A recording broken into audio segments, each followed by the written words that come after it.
पनवेल मतदार ही महाराष्ट्रातली एक सगळ्यात मोठी विधानसभा झालेली आहे, पण त्यात 2010 नंतर जे हजारो असे मतदार यांची नावं दिसत आहे की ज्यांचं मूळ काय आहे हे शोधायचं काम या SIR दरम्यान होणार आहे.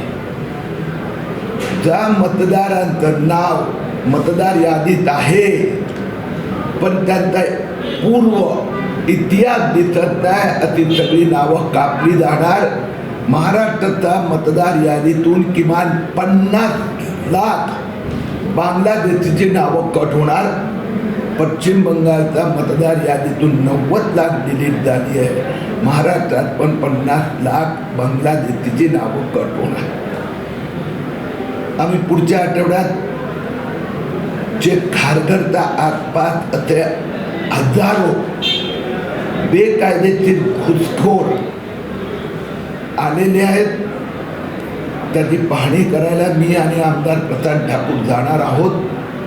पनवेल विधानसभेत खारघर असो, तळोदा असो, मुंब्रा कलवा असो, या सगळ्या ठिकाणी हजारो बांगलादेशी आहे.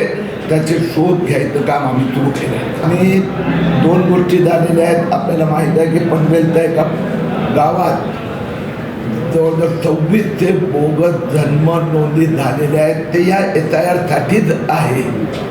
बोगस जन्म प्रमाणपत्र वापरायचं देवेंद्र फडणवीस यासाठी विशेष सूचना दिल्या आहेत. आता सगळ्या ज्यांनी बोगस पुरावे या SIR मध्ये जो देणार तो 3 वर्षासाठी जेलमध्ये जाणार. आज आम्ही सांगितलंय की एक जसं पश्चिम बंगालमध्ये 90 लाख डिलीट झाले, 28 लाख जे चॅलेंज केलं होतं ममता बॅनर्जींनी, ते एकही व्यक्ती त्यांचे वडील इथे जन्माला आले होते त्यांचं मतदार कोणी देऊ शकलं नाही कागद. तेच काम पनवेल विधानसभेत आपण शोधायचे आहे. एक बांगलादेशींचं नाव मतदार यादीतून कापण्याचं काम म्हणजे SIR. टाइम्स डिजिटलला लाईक करा, शेअर करा, सबस्क्राईब करा आणि बेल आयकॉन दाबायला विसरू नका. Times digital.